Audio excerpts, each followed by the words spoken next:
அன்பு தமிழ் நெஞ்சங்களே, புதுமை தமிழ் அன்னவாசல் என்று சொல்லக்கூடிய ஊரிலே முதலில் தோன்றி அகிலமெல்லாம் அதிவேகமாக பரவிக்கொண்டிருக்கக்கூடிய நிலையை பார்த்து நான் மிகவும் சந்தோஷமடைகின்றேன்.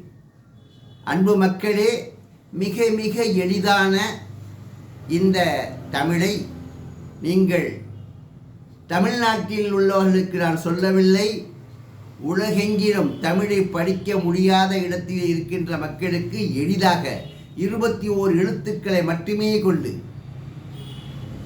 இந்த தமிழை நான் உங்களுக்கு அறிமுகப்படுத்தி இருக்கின்றேன். புதுமை தமிழ் என்னும் யூடியூப் சேனல் வழியாக நீங்கள் இதை பார்த்து புதுமை தமிழை கற்றுக்கொள்ளுங்கள். இந்த புதுமை தமிழ் 21 எழுத்துக்களை மட்டுமே கொண்டு 246 எழுத்துக்களையும் ஒலிகளையும் எழுப்பும் அளவிற்கு ஒரு நல்ல நம் தமிழுக்கு சிறந்த தமிழை ஓங்கி வளரும் அளவிற்கும் உலகமெல்லாம் போற்றும் அளவிற்கும் வாழ்நாளெல்லாம் நிலைத்திருக்கக்கூடிய அழைக்கும் நம் வருங்கால சந்ததிகளுக்கு ஒரு நல்ல வாய்ப்பினை கொடுக்கக்கூடியதாகவும் அறிவினை ஆக்கப்பூர்வமாக ஆக்கக்கூடியதாகவும் நிச்சயமாக இந்த தமிழ் விளங்கும் என்பதிலே எந்த விதமான சந்தேகமும் இல்லை. என்னுடைய ஆசையே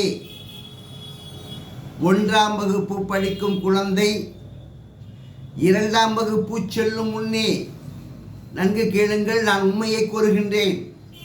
1ஆம் வகுப்பு செல்லும் குழந்தை 1ஆம் வகுப்பு முடிக்கும் முன்னரே முழு தமிழையும் தப்பில்லாமல் தவறில்லாமல் உச்சரிப்பு கோளாறு இன்றி படிக்க முடியுமா என்பதை நான் ஆராய்ந்து பார்த்து 27 வருடங்கள் ஆராய்ச்சிக்கு பின்னர் அதை கண்டுபிடித்து 2 வருடங்களுக்கு முன்பாக நமது மதிப்பிற்கும் மரியாதைக்கும் உரிய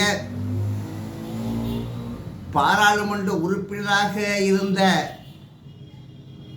புதுக்கோட்டை தொகுதியினுடைய எம் அப்துல்லா அவர்கள் இந்த எழுத்துக்களை ஆதரித்து நிச்சயமாக இது மக்களுக்கு போய் சேர்ந்தால் மிகவும் நன்மை என்பதை கருதி நம் தமிழ்நாட்டிலே உள்ளவர்களை காட்டிலும் அயல் நாட்டிலே இருக்கக்கூடிய மக்களுக்கு இது வெகு வேகமாய் சேரும், வெகு வேகமாக அவர்கள் அறிந்து கொள்வார்கள் என்பதை தெளிவாக கூறினார்கள். அப்படிப்பட்ட ஒரு தமிழை நான் இப்பொழுது உங்களுக்கு யூடியூப் சேனல் வழியாக, புதுமை தமிழ் என்னும் யூடியூப் சேனல் வழியாக சொல்லி தருவதற்கு நான் இப்போது தயாராகிவிட்டேன். முதல் பாடத்தை நாளை நீங்கள் பொங்கல் தினத்திலிருந்து நீங்கள் தெரிந்து கொள்ளலாம். மிக மிக எளிதானது. நான் திரும்ப உங்களுக்கு கூறுகின்றேன்.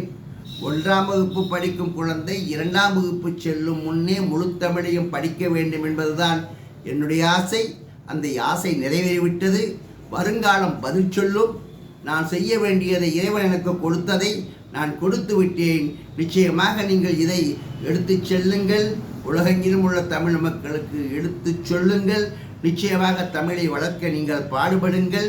என்னால் முடிந்ததை நான் செய்துவிட்டேன், உங்களால் முடிந்ததை நீங்கள் செய்யுங்கள் என்று உங்களிடம் கேட்டுக்கொள்கின்றேன். நன்றி, வணக்கம்.